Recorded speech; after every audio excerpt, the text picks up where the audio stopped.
All right, everyone. Thank you very much. A little technical difficulties in here, but it's Friday bugs. Thank you everyone for joining today's Fire Chat Friday, taking the time out to get a little bit more updated information on the Wildland Firefighter series. The word of the day, patience. We're all getting new information coming from us left and right. So we just hope everyone has patience, and we're providing the most updated and current information that we have as of 5 minutes ago. So we're here, we're going to answer some questions, but we're going to hold all questions until the end as well. So that we can have everyone hear that, and that we're not taking time away from trying to answer them and folks paying attention to what's being said. So we're going to answer them all at the very end. We'll have compiled questions, and then some of those questions will get pulled into our FAQs that we post on the new Wildland Firefighter series toolbox. So don't worry, we will have this recording and those updated questions and out to you guys in the middle of next week. So with that, we want to introduce folks like we did last time that are here, the people that are behind the scenes that are making all of this happen, and then also the leadership that's supporting you. So with that, we're going to start out in the online section with LJ Brown. LJ, go ahead. Hello, everyone. Good Friday. This is LJ Brown here, and I work in the Division of Fire Operations for BLM FA and am a subject matter expert on the 0456 series and position descriptions. All right, thanks, LJ. And for those of you, my name is Jennifer Mislivy. I'm a public affairs specialist here with BLM Fire, and we'll start with Molly. Hi, I'm Molly Anthony. I'm the Division Chief for Fire Planning and Fuels Management. Good afternoon, Bodie Ronk, Division Chief for FA 200 Support Services. And hello, I'm Eileen Wallace. I'm the EEO Manager for BLM Fire. Good morning, good afternoon. Ken Schmidt, Division Chief, Budget and Evaluation. Hey, everybody, I'm Jeff Barnberger. I'm one of the two Deputy Division Chiefs for Fire Operations here at the Fire Center, and I'm also one of the SMEs on the 456 series and SPDs similar to LJ. LJ works for me. Good afternoon, everyone. My name is Cindy Pogue. I'm the Human Resource Officer here at the Fire and Aviation Directorate. Good morning, good afternoon. Samantha Storms, the Division Chief for External Affairs. So all things internal and external communications, and proud to work with Jennifer. Hey there, Grant Beebe, Assistant Director of Fire and Aviation for the BLM here at the Fire Center. All right, thanks everyone for the introduction, and we'll get started. We have a couple main topics today. We're going to talk about, and Grant's going to kick it off with the Wildland Firefighter series update. We're going to talk about the Group 2 firefighter SPDs. We're going to talk about the 90 days of Wildland Firefighter experience update, and then we're also going to go through the new BLM Fire 0456 toolbox that we have a lot of information. That's kind of the one-stop shop we want folks to go to. So with that, we'll kick it off with Grant. Go ahead, Grant. All right, thanks, Jennifer. And really the goal is to leave enough time here that we can answer the questions that you all have today. And again, we'll apologize right up front for not having all the answers. I think what we've been trying to do is go at a reasonable pace, but try not to have to do everything twice. So we're really trying to get things nailed down so that when we say we're gonna do this job for this PD for this job, we don't have to correct ourselves later and restart things. We've learned that lesson already in this effort. So there you go.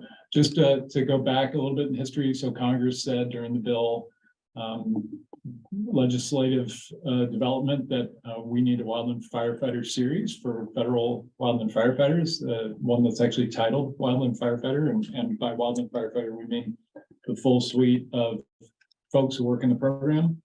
So not just folks working on engines, but people who are dragging drip torches for fuels programs, people who are in key jobs in dispatch. We're trying to fit dispatch into the series, and we're having some luck there. So they said, let's have a job series that actually says that you work in fire, not that you're a range con or a range tech or a forest tech, right? So that Congress heard loud and clear from many folks in the fire program for decades that we wanted a series that described what we were. And so we got that, and that shouldn't be lost on us. But we also got it. Under the bill, October 21. So they said, hey, OPM and the agencies go out there and develop a new series for the 5,000 in DOI, 15,000 in force. So there are 20,000 people who are in fire Go get a new series and implement it, and you have a year to do it, basically. So no surprise, we're past the year mark. Both Forest Service and DOI have got an extension on implementing the 456 because guess what? It's really kind of complicated to develop a series and implement it in that amount of time. Where we're at right now on the DOI side is we've got a bunch of SPDs developed for 456 jobs, and we got a bunch left to go. So there's scheduled a town hall with the Department of the Interior to talk to employees about what opting into the series looks like, because part of the infrastructure law also was the option for every current employee to either opt in or decide not to opt into the new series. Well, flat out, we don't have jobs. We don't have PDs for everybody out there in the program who's eventually going to be a 456. So later in November, I think the 16th of November and the 29th of November, we're going to have 2 town halls where DOI people talk to employees about opting in. But we don't expect that by those dates, we're going to have PDs for everybody to opt into. So then there's word number one. I'll say also that opting in most cases is essentially you moving into a job that's the same grade, just in a different series from the one you're in now. So, you know, whether you're able to opt in right away because your job has a corresponding PD in 456 or doesn't, it's not going to affect your pay, doesn't affect your retirement. But we do want to get PDs out there for all the folks who fit into the new series, so you can be called a Wildland Fire person.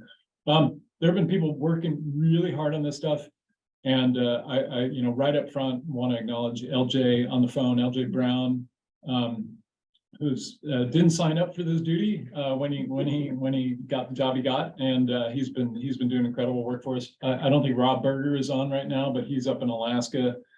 Same thing. These guys are slogging away on this stuff day in and day out. Cindy Pogue right here on the HR side, Jeff Arnberger right there. None of these folks thought when they started fighting fire that they were going to end up doing this. Cindy, actually, she's HR, so she did sign up for this. She's the only one that we don't really have to be thankful to, because she knew it. And then these folks in external affairs trying to make sense of all this stuff and develop dashboards.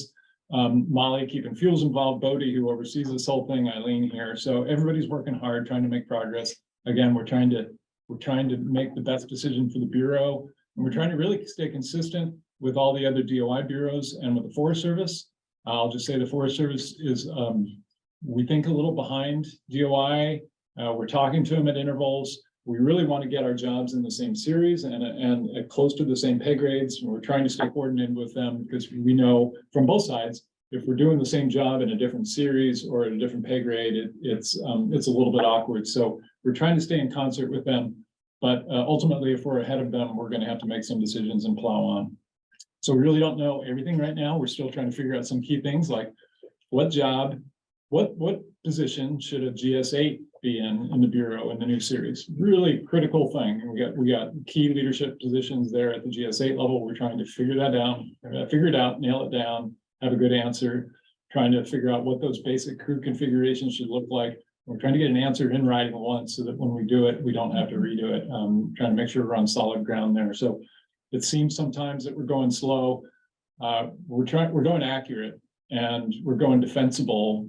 And because this is an interagency effort, we really have to make sure that the people who are in charge of it, who work at the department, tell us firmly what we can and can't do, and so that we can proceed accordingly.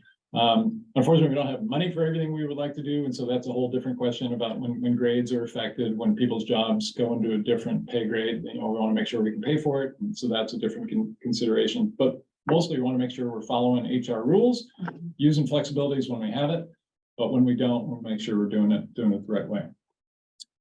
So we talked about town halls. Those are coming up in a couple of weeks. Hopefully, by the time we have the first town hall on the 16th, we'll have a little more information on what opting in looks like. And again, opting in is employee discretion. So you're going to be able to stick in your current PD or move to the next one. And again, in most cases, we think that opting in is going to be it'll be invisible to you. You're getting your same pay and benefits, your same retirement. But in other cases, there are some grades that are going to be affected when people opt into new jobs. Some FMOs are in that position. Jennifer, I'm looking to you to keep me on task. Anything else that I needed to cover right up front? Town halls and then just kind of an update and just letting folks know that we're doing everything we can. Yeah, so the ultimate update is that Congress said to be done with this last June. DOI enforcers both asked for extension, and we know that it's gonna take these people who this is not their current job, they're not their day job, are gonna still be working with SMEs in dispatch and other pursuits to continue to develop 4, 5, 6 PDs into the next year. We have a whole bunch of jobs that we need to develop 4, 5, 6 PDs for, and you know, there are only so many standard ones out there, and we're gonna have to do some specialty ones. So it's not even gonna be an option for some folks to opt into the new series until we get more work done and get more jobs into the 4, 5, 6. Our goal is really to have most of the fire program in the 4, 5, 6, so that people can move from job to job more readily. We have good career ladders. Let's not lose sight of the fact that we have achieved a whole lot as a fire program just in the last 18 months. This whole career ladder approach we've got, the alternatives to 401 that are now in 4, 5, 6, those are all great things. We're trying to, you know, knock off the sharp edges that are still out there and get everybody included, but we have made great progress, I'll say. We really should have gotten a decade to make this shift. I mean, honestly, if people, but you know, if we were given a decade, we would have waited till the last year and got it all done in the last year anyway. So probably just as well as the timeframes were short. So we appreciate your patience. We understand your frustration. We too are frustrated regularly. We try not to show it, but we do sometimes. So we're doing our best to just make sensible decisions, make sure everybody's informed before we go there, and do the best for the Bureau and the taxpayer who really ultimately are paying the bill for all this stuff. All right, I'm gonna shut up. All right, thanks, Grant. Thanks for that update. I appreciate that feedback for everybody and just kind of tell them where we're going with everything. With that, we're gonna go next to Cindy Pogue. She's gonna talk about the firefighter STPDs, Group 2. Group 2. So back mid-October, the Group 2 SPDs for fuels, for planning, the other one was, and prevention were issued starting at the GS7 level. So we have a GS7, an 8, a 9, and an 11. Those have been posted. They're on the Toolbox page. So if you want to go look at them, that's there. The IM that was issued with them are on there. The IM also provides information regarding any qualification requirements for each of those PDs. So that's going to be your guide on those PDs as you use those PDs. And so we have already started recruiting using these PDs out there as well. So so that's a big push for us. We have other ones coming that kind of follow these, but that was that batch that came out most recently. All right, thank you, Cindy. Next, we're going to talk about the 90 days of prior wildland firefighter experience with Jeff and Cindy. All right, thanks. Hey, so I'll kick it off and then Cindy can probably fix anything I mess up, which is usually what happens. So I'm going to attempt to put this in kind of normal firefighter speak that we understand. So I think everybody, at least in fire, is familiar with this kind of historic 90-day of prior wildland firefighting experience language rule that's been in PDs forever. And the background on that is you know, in the Wayback Machine, well, last year, we all didn't have a Wildland Firefighter series. So we were kind of put in other existing series and it didn't fit very cleanly. Those series were designed for, you know, forestry technicians, rain technicians, whatever. And there was no definition of wildland firefighting. So about 2007, 2008, the HR community, rightfully so, asked for a definition of what do you mean by wildland firefighting experience. So in 2009, there was a memo issued, and I can't remember by who, but it established, it defined it. It said 90 days of wildland firefighting experience, right? Like on an engine crew or a hand crew, whatever, 90 days. And I think the thinking at the time was, and it's old thinking now, is 90 days was usually the average length of employment for like a temporary seasonal in the Western fire season kind of thing. So anyway, we traveled down that road for a long time. And then we fast forward to 2022 when we got the new series. And lo and behold, right there in the new series on page 10 of the thing, it's in the toolbox. We'll talk about the toolbox here in a minute. In page 10 of the position classification standard, there's a very clear definition of what wildland firefighting is. There is no time limit on, no duration. It just says have to perform these duties.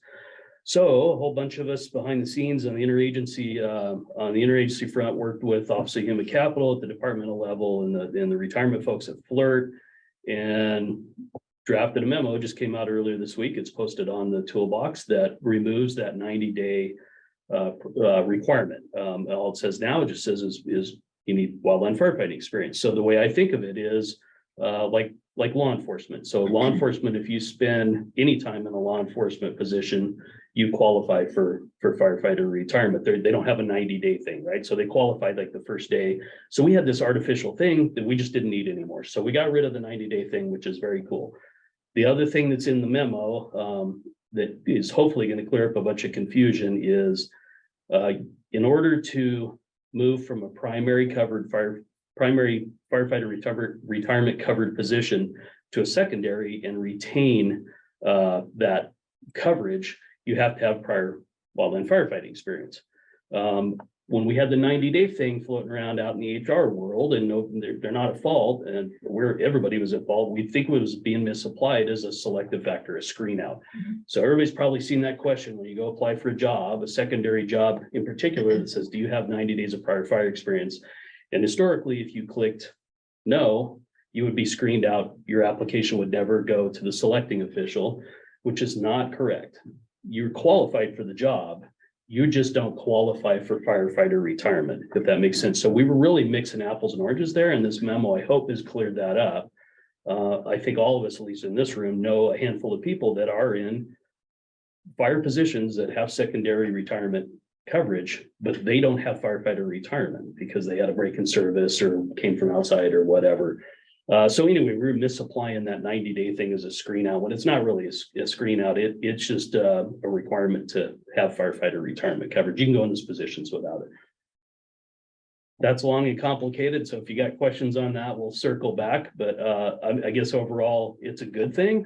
It's going to help increase our applicant pools. It's going to, I think, take some work off the HR community, having to sit there and count days. It's going to take some frustration out of the applicant community when they just put, well, I worked for 3 months and they didn't put 90 days, and they get in a fight with the HR person that says, well, there's only 28 days in one of those months, and everybody's counting days for no reason. I think it's going to clean everything up a lot and be beneficial for our applicant pool for sure. So to cut to the chase, somebody could apply for and qualify for a secondary, what's a secondary job? So, you know, you name it, secondary job without 90 days of fire experience. Correct. Screening them out. They need some kind of fire. they would have to qualify for the position.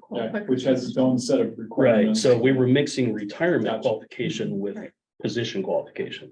So a really good example of that would be someone applying to a dispatch position. Okay. All of those are secondary positions. We see this quite frequently in the dispatch world. People are applying to those positions and they may not have the 90 days of prior on the ground wildland firefighting experience. So they were getting screened out on a regular recurring basis.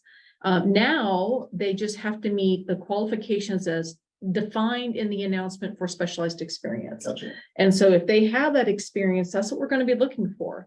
I'm not saying that dispatch won't have future or other secondary positions have other screen outs designed if it's appropriate. Like, you know, IFPM has certain screen outs that are associated with certain positions. So that's what we have to be aware of. That's still going to be associated, but the prior 90 days, the 90 days prior wildland firefighting experience will no longer be applied to any secondary position. And not to mix apples and oranges, but let's all recall that the current pay incentives and the incentives that have been proposed that are permanent going forward are all tied to jobs that are included in the fire retirement system, not the people being in the fire retirement system, but the jobs. So you could be in a secondary job, but not in firefighter retirement and get the incentive. Correct. And in the future, the pay table incentive by virtue of the job being in the fire retirement system, not the person. So added benefit there. You can apply Yes. for a dispatch job, not be covered by fire retirement, the job's covered by secondary fire retirement, and the pay table would still apply to you, then you pay table. Correct. Yeah. So there's a quick comment and a quick question I can address. So the second one, Evan Sterling about structural folks coming in from outside. Yes, you are correct. So if people want me to read that one in the chat, that is correct. The other question from Charlie, do folks who are now covered by secondary retirement receive primary coverage now without their 3-year minimum and primary permanent positions? No, that has not changed. So in order to qualify for firefighter retirement, you still have to have the 3 years in a primary position. and you'll, without a break in service, you can move from primary to secondary after you have your 3 years vested. So nothing's changed there. Essentially, we just got rid of the 90-day counting thing, and then tried to clarify the difference between qualifying for firefighter retirement and qualifying for the position. They overlap, they're interrelated, but they're two separate things. There's one more from Central Nevada if you wanted to get. Central Nevada, where the opportunities to get dispatch automatically included in firefighter retirement. So that is, I don't want to, we could spend a whole hour just on how all that works, and I don't want to, but we're currently working on DOI SPDs for dispatchers at tier 3, tier 2, and tier 1. That is the target. It's going to be a while till we get there. But they're going to be in the 456 series if we get our way and can make it happen. And then those will go over to FLIRT for firefighter retirement. The assumption is because they're in a wildland firefighting series, they would receive wildland firefighter retirement coverage. As far as primary and secondary, I don't know. I don't work at FLIRT. That's those experts once it gets there. But yes, we're on that path right now, unless somebody takes us off the path. But that's actually our primary focus right now with the DOI SPD group is working on the SPDs for the dispatchers at all 3 tiers to get them in the series. So it's going to take a while. What hasn't changed is the primary fire time. To be in the fire retirement system, you still need primary fire time on the fire line. Right. We have not redefined primary fire time as, for instance, being a dispatcher at a and calling that primary fire time. We've talked about trying to broaden that view of what a fire job is, but for now, that has not changed. You go from a line digger to a secondary job, and that's still a requirement for fire retirement. But the good news is you can get into one of those secondary jobs without making that step. Right. Yeah. Okay, Exactly. and I'm gonna knock down Wendy's question about currently district fire planner and you're in a 401 position. Yes, you will be able to move to the 456 series. We're working on that. Well, depending on your grade level, if you're an 11 district fire planner now, there is an SPD already out published. It's in that group 2 that Cindy talked about. And as soon as we get the opt-in guidance and process out there, you will be able to move from your 401 job into the 456 SPD, as will everybody as the PDs come available through time here. So, all right. I don't All right, wanna anything else? hijack the rest of the thing. We No go worries. back to Yeah, questions. we'll follow up on the rest of the questions. Thank you guys for that. But next we're gonna go into the BLM 0456 series toolbox. So hold on one second and I'm going to share my screen and Jeff's gonna go through that so you guys can get some eyes on that. Yeah, so I'll just kind of be your tour guide here. If Jennifer gets pulled up, hopefully everybody can see the toolbox. We'll drop the link to it. It's actually in the implementation memos and stuff. If you got we'll make sure somebody drops the link to the toolbox in the chat. So we set this up, I don't know, a month or 2 ago, because we started seeing all the guidance and PDs and all these FAQs and implementation plans were all scattered all over the place and moving around. So we decided to consolidate it all into one central spot. So all things BLM and DOI 456 implementation are here. And I say DOI, I don't know if we have Forest Service folks on the line out there, but this is a DOI SharePoint. So it's only open to DOI folks, unfortunately, or fortunately, depending on how you look at it.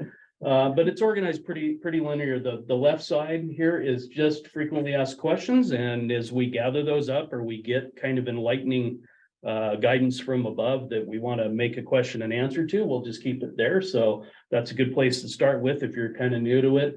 The rest of it is really organized kind of like my linear brain intuitively into buckets. So there's foundational documents there that has the actual position classification standard. So if you ever want to put your junior classifier hat on and go attempt to be a classifier, that tells us everything we need to know about the 456. There's the 90-day, no more 90-day memo right there underneath it.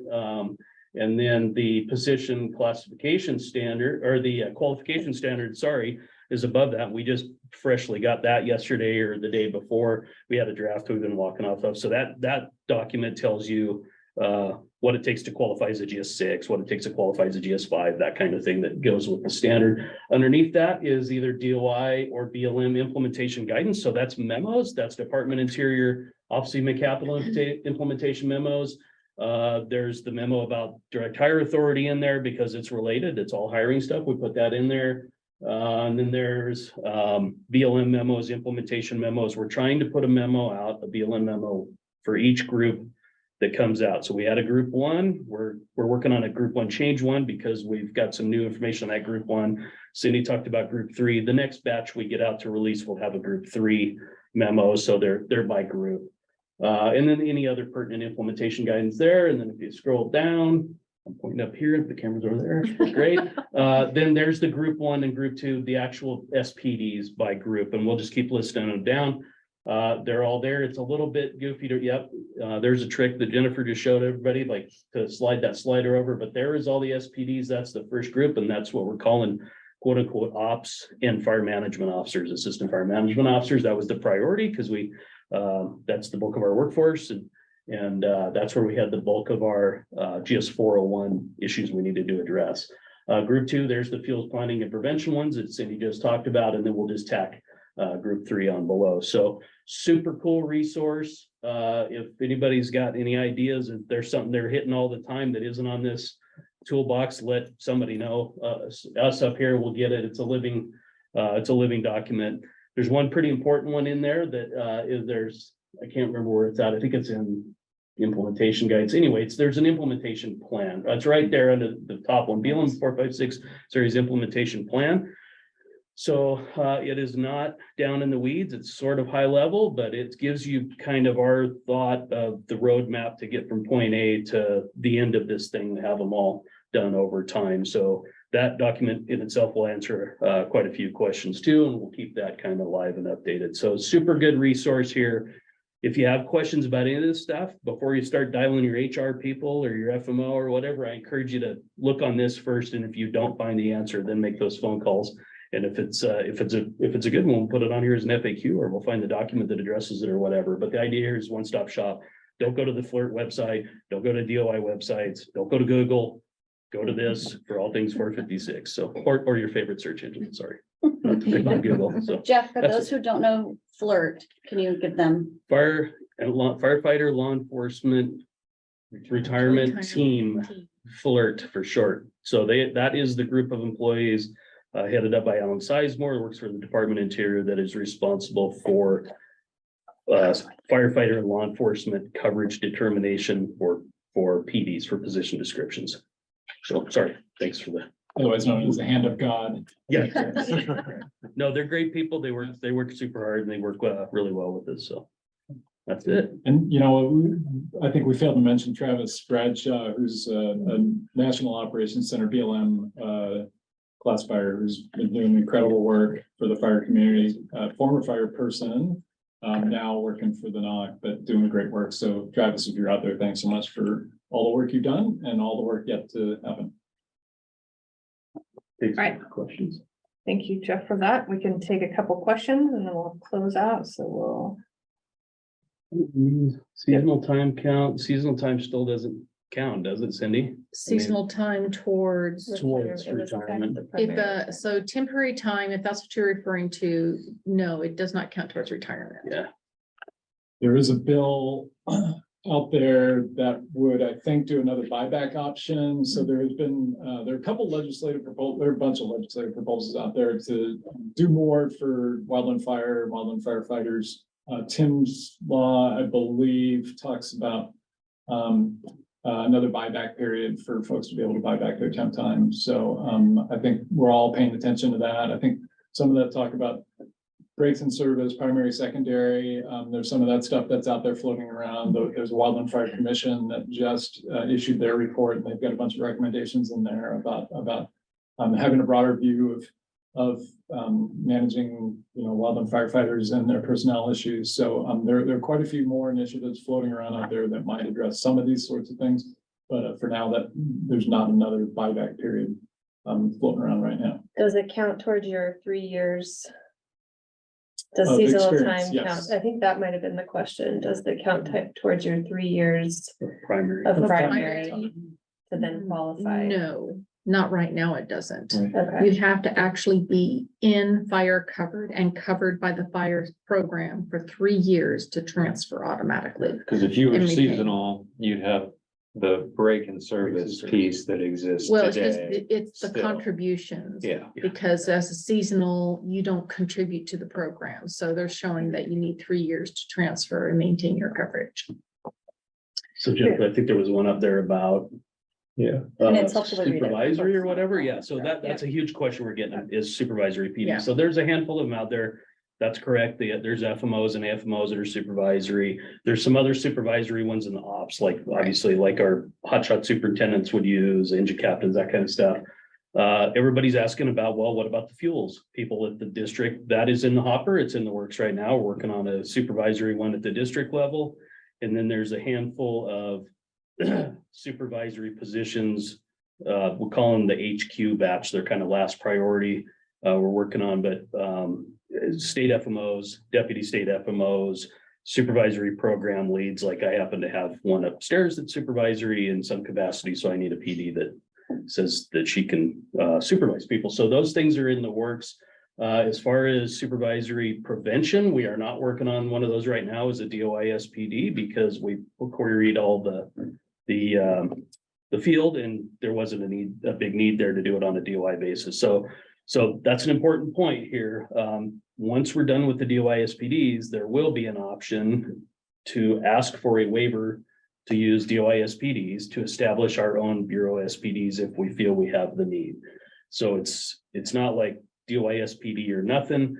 There is some cases we already know that we are not going to establish a DOI SPD for something because we are the only bureau that uses them. Smoke jumpers is a perfect example, right? So none of the other DOI agencies have smoke jumper PDs. We know they're going to be 456. Those are going to be bureau specific SPDs. So there's a distinction there, but yeah, we're working on all that supervisory stuff. We just wanted to get that group 2 out, which is the majority of our field level prevention planning and fuels folks. We have another question about why would you not opt into the 0456 series? Well, I'll take first stab at it. Jeff Arnberger's opinion. I don't know why I wouldn't. If I had a PD right now that I could opt into, I would, because from what I can tell, wouldn't affect my pay, wouldn't affect my previous time, doesn't affect my retirement, all that kind of stuff. It's same. It's just like updating you into a new PD. Like they just abolished your old PD and we rewrote a new one. That's the one real benefit, or a couple real benefits to it, is you'd be in a fresh PD that's used across the interagency community. So, Park Service GS8 is the same as a fish GS8, is the same as a Park Service or a BLM GS8. So there's that ability to transfer straight across, and you're in actual Wildland Firefighter series. You're actually called what you're doing, and then those clear paths and things like that are going to be super clear and super easy to navigate, I think. Again, we're waiting on the opt-in guidance to come out. So that's my opinion on it, but until I see something different, I can't see a reason why not to if the PD is available. But I think a good case, well, a good thing to say is that it shouldn't matter. So if you're in a 462, for instance, and you want to apply for a 456, you're still going to qualify, right? Yeah. So you don't have to be, you don't have to opt into a 456 to get another 456 job. So that's key thing. We have heard of some people in 401 jobs who are reluctant to give up their 401 number. I was in 401 forever, so I understand that. Hey, it was hard fought. I went to school. I got my 401. So we've heard that, but again, getting the next job, the next job that currently is a 401 that will be in the 456. Your current 401 status doesn't affect that. We have heard people wondering about going off in a resources job and coming from a 456 versus coming from a 401 to try to get some other job in resources. And I'll just say that, it's still the job that has requirements and prerequisites. It's not your series that qualifies you, it's your experience that qualifies you. So we're hoping that that's a non-issue. And then there's one topic that we keep talking about is the kind of supervisor you are. Currently, a lot of our GS8s are junior supervisors, the smallest supervisor, they're called a code 4. We won't get too technical. And there's a new GS8 out there that's intended for the same kind of position. That is a code 2 supervisor, capital S supervisor. And the big issue there, or the recurring issue that we're talking about, is exempt versus non-exempt status on fires. And basically, if you're a capital S supervisor, as many people know, like hotshot supervisors know, they have to code their time specifically so that they get true overtime on fires, based on the statutory language that's out there that gives people on fire is true overtime, regardless of their exempt or non-exempt status. Some of the budget folks have done some noodling on that and done some analysis on what the difference is for an employee, and it's not a huge difference, but on non-fire events like prescribed fire, it's a different issue. So that's one case where somebody might look at, you know, their job, the corresponding job in the 456 is a capital S supervisor versus a small S supervisor, and somebody might look hard at that and say, well, I don't want to be a capital S supervisor. But that is one case that we are really, we're making sure we've got the right SPD for the right job in the 456, so that we can say, this is the job, this is the PD that we think fits the job. And then that'll be the opt-in decision then for an employee in that job. But we have not still figured out exactly what PD makes most sense for the GS8s out there. Frankly, it is one of those basic questions we're trying to get answers to, so we can tell the Bureau and all the firefighters in the Bureau what this means, how it fits, how it works with the rest of the organization.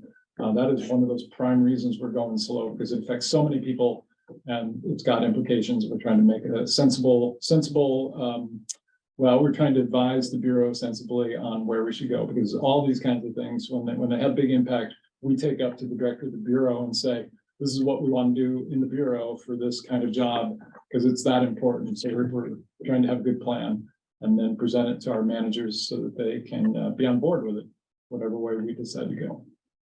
All right, we have a couple questions, and I think we have talked about it, the expected timeline to see the opt-in guidance. We're still waiting for that. And hopefully those town hall meetings on November 16th and November 29th, we'll have that information provided. So more to come on that, and we'll definitely share that information as soon as we get it. Do we ask, are you working on dispatch ops manager supervisory PDs? I think we answered that.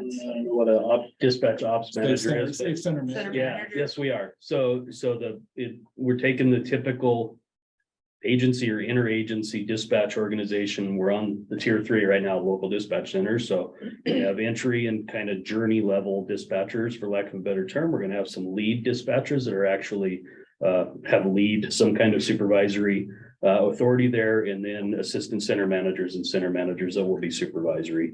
And we're working on them so they're applicable. They should be applicable in any situation, hopefully. So And yes, is we're it working on that. exempt or non-exempt?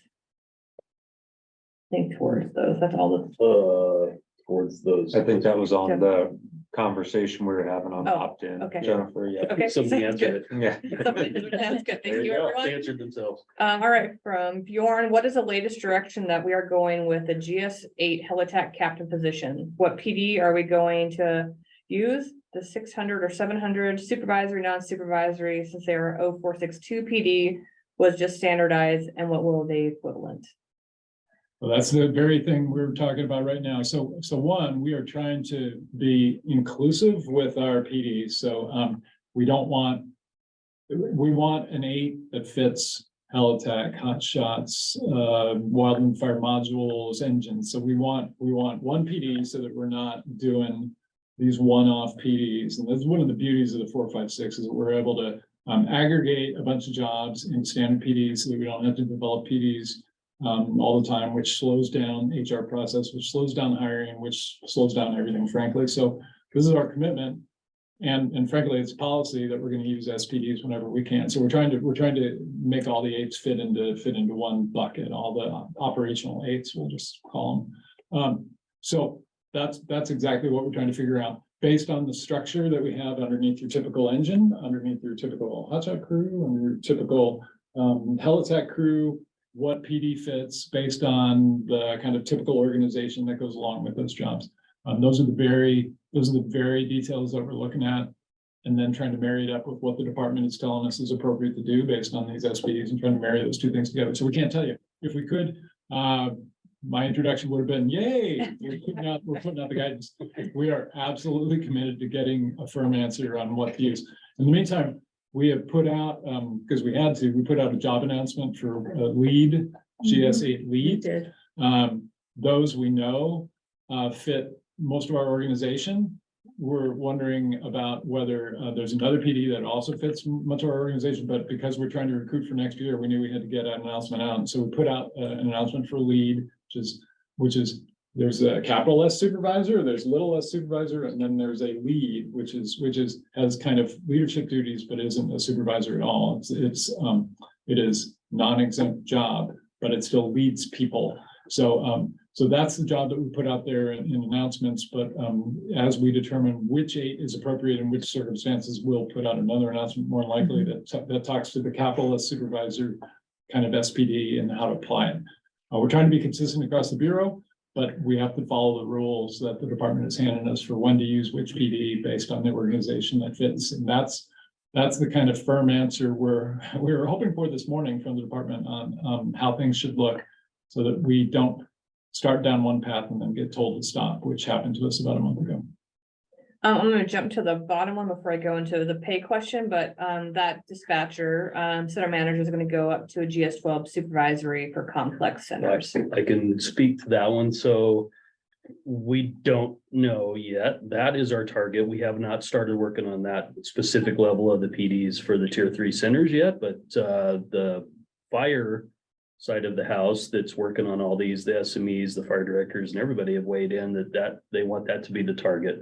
Is that GS12 level? It doesn't matter. We're trying to make it simple. Dispatch center is a dispatch center is a dispatch center. They're all complex. They're all complicated. So having some sort of checklist that tells you you're only 11 or a 12, that's not our desire, if we can stay away from that. But yeah, that's our target. I can't promise anything because we haven't got there, and it's got to go through the classification process and everything, but it sure looks to me like when we actually update and write down actually the actual duties for each one of these dispatcher positions we have, it's going to support a 12 and 11 an assistant, and then down from there. So that's what it looks like to me right now. But again, I'm not making any promises, but that's absolutely the target for sure. I think this is one place where we may be diversion from the Forest Service on dispatch. We're hearing that Forest Service might be going a different way with applying 456 to dispatch. Hopefully the grades match up, but we've heard that they may just be talking 456 for IA dispatch. So far, our department has committed that dispatch looks like it belongs in the 456, and we're headed that way. So not sure if the Forest Service is going to follow suit on that or not, but if we do, there'll be pressure on them to probably follow. I promise I will get back to the pay incentive question, but I just want to be consistent with all the updates. So here's the next question. Is there any update on the secondary aviation positions, UAM, tanker bases, seat-based positions? No update. They're going to be in a later batch. So we're just trying to, I think anybody would do it in priority order. We're trying to take care of the ones where we have primary firefighters are going to be in them, our district programs, and then any of the PDs we have that are currently in 401 that we want to get out of 401 to help us with recruitment. They're in that later batch. We'll get to them when we can. When we get these higher priority ones done, they're going to be done after dispatch. I can tell you that. And probably before smoke jumpers, I can tell you that. But yes, it's still on the docket, but not really any update. We haven't started them yet. One of those other factors we throw in there is how old are the PDs that we're replacing, and those are all, for the most part, new. So that's another reason why they dropped down a little bit on the priority. And the other complicating thing is some of them are already in the appropriate series we think of, like the aviation management series. Right. And so where do those end up? And we have yet to even cross that bridge, having the discussions of what the appropriate place for them is.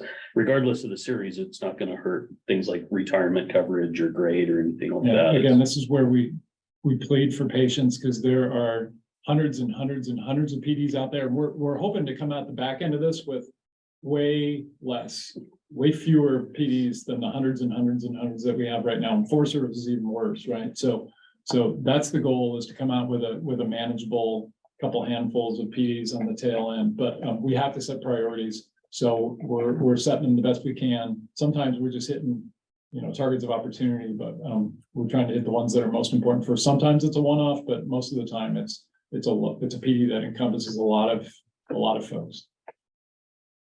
All right, I see no other PD questions, so I'm gonna roll back up to the budget question. Did I just miss it? Okay. Is there any update on the potential pay increase for the fire positions like the 0456 series following the 2-year incentive pay that just ended?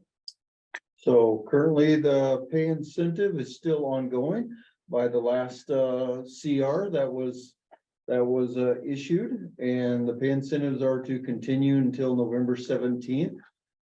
After that time, we're waiting on there's different legislative proposals that are out there, so we're waiting on, either Congress to move or act on those, or waiting for the next steps with Congress to issue direction beyond November 17th. So right now, that's what we know. We're waiting on Congress, but they are to continue until November 17th. We do know that, but beyond that, we're waiting. I think the Speaker of the House, the new Speaker of the House, as long as he lasts, the new Speaker, what I've heard is that he's pushing for a CR, the next CR to go to April. And that would give the House time to consider individual appropriations bills. That was one of the things that sank the last speaker. So the House, the Republicans in the House have said, we want to be able to vote on individual appropriations bills so that we can, look at what's in there. Right? We don't want to do an omnibus where they group them all together. And so at least the speaker is saying, well, if we go to April, if we do a continuing resolution, which means we still manage off the prior year's budget levels, up until April, that would give the House time to look at individual appropriations bills. That being the case, if that is true, we're gonna be able to look and see what's in those appropriations bills, the interior appropriations bills that affect us, and make sure that the language about the pay tables is in there. The good news is there's bipartisan support for the pay reform, the permanent pay reform, and so. We'll be able to get an opportunity to look in there and make sure that's in there. And if it's not, then to have folks, highlight that that's a requirement, that should be in there. Regardless, we're expecting that if there's a CR that goes till later in the year, that language about extending the current incentives will make it in there. So this does not seem to be one of those things that people are fighting about when they're fighting about budget. This one seems to have the support of most folks in Congress, including Mike Simpson, who's from Idaho, who's heads up the Appropriations Committee. So we're pretty confident that some sort of pay incentive is going to continue in the CR, and then that there be good consideration for permanent pay reform in whatever appropriations bill gets considered. But again, we're all still doing the Ouija board thing, trying to see if it's true, but there seems to be universal support for ongoing resolution of pay issues. There are no other questions in the chat. Just wanted to give folks an opportunity for the next minute or two to provide any more questions. And as we're waiting for that, I'm going to give a couple of different updates. Our next Fire Chat Friday is scheduled for November 17th. Fuels management and wildlife coordination. Molly Anthony's going to give a little bit of an overview on that. Yeah, so it's a little bit less sexy of a Fire Chat Friday topic, I would say, but excited to be able to have fuel staff from the national office and the wildlife program leads from headquarters on a call to be able to talk to fuel staff out in the field, wildlife staff out in the field, hopefully some line officers. And the focus is going to be around sort of interpretation of implementation guidance for the Migratory Bird Treaty Act, the Bald Eagle and Golden Eagle Act, and then Pinyon Jay. And so obviously we have to consider timing restrictions when we're implementing fuels projects. And what we've heard is there's sort of different interpretation depending on which state you're in or what district you're in. And so happy to have Renee Chi, the wildlife program lead, and some of the wildlife leadership on board to chat with us about what the flexibilities are there. And then we're also going to talk about importance of monitoring surrounding these several acts. And then lastly, we'll close with talk about a new agreement between OWF and Fish and Wildlife Service to add capacity to help do consultation for implementation. So hopefully you all join us. It'll be November 17th, the Friday before a potential shutdown. We'll close out. We'll hope it gets to stick. Awesome. Thanks, Molly. There are a couple new questions. Will there be a supervisory fuels PD at the GS9 grade? No. Short answer, no. Thank you. Another one, if new employees get hired now and haven't received the pay incentive prior to now, would they be eligible to receive it through any CR? Yes. Yeah, so the CR just gives the money and the authority to use the money for pay incentives, but people can come into the pay incentives. There's no you didn't have to be in place October 1, 2021 to get the incentive. So as people come in, many of you in the audience or at least know if people have been hired since then, so you continue to get the incentive. So yeah, as long as there's authority to pay it, if you came in on November 13th, you qualified for 3 days worth of incentives. Hired into a position. that's Hired into a covered. position and onboarded, yeah, as long as the position is covered. LJ has a question. Go ahead, LJ. If we can go back to that GS9 fuel supervisor real quick. There is, in fact, a GS9 supervisor for fuels in a crew organization. And so that's under the existing position descriptions that are out already. I believe it's the 800 PD is the GS9 supervisor. That is one of the supervisory positions that we're working on trying to resolve what direction we want the Bureau to go. But that does cover fuels crews if they're organized in a crew organization, and it is a supervisory PD. Great, thank you for that clarification, LJ. I'll take one last check. No other questions. All right, with that, like I said, we want to thank everyone for joining today. I'll give Grant here a minute to close out, and if you have any closing words. Gosh, well, thanks for sticking with us.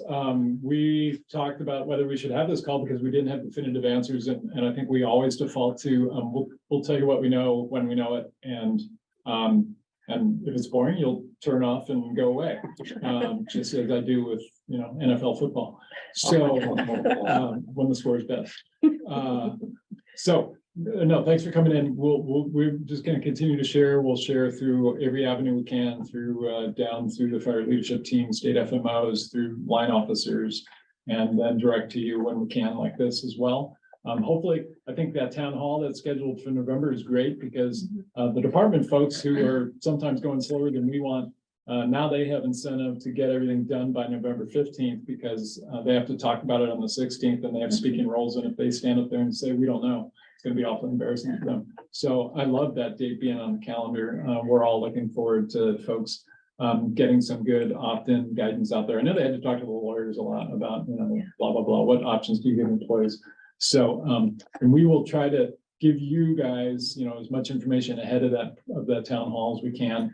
I think we'll have a couple of us will be on there in kind of speaking roles, probably with scripts. They'll tell us exactly what we can say and what we can't. And the next day we'll tell you what we would have said if we had been allowed to speak to them. So no, we appreciate your attention, and just realize there are folks really who are giving their every day to this effort, and so I personally want to thank them and thank them for the work they're going to do over the next 8 months. Sorry. All right, thanks, Grant. Thanks everyone again for joining. We will have this recording and any other information we want to share out probably in the middle of next week. Have a wonderful weekend. And like I said, if you have any questions or anything, go ahead straight to that toolbox. And if not, ask your state FMO. All right, thanks everyone. Have a great day. Bye.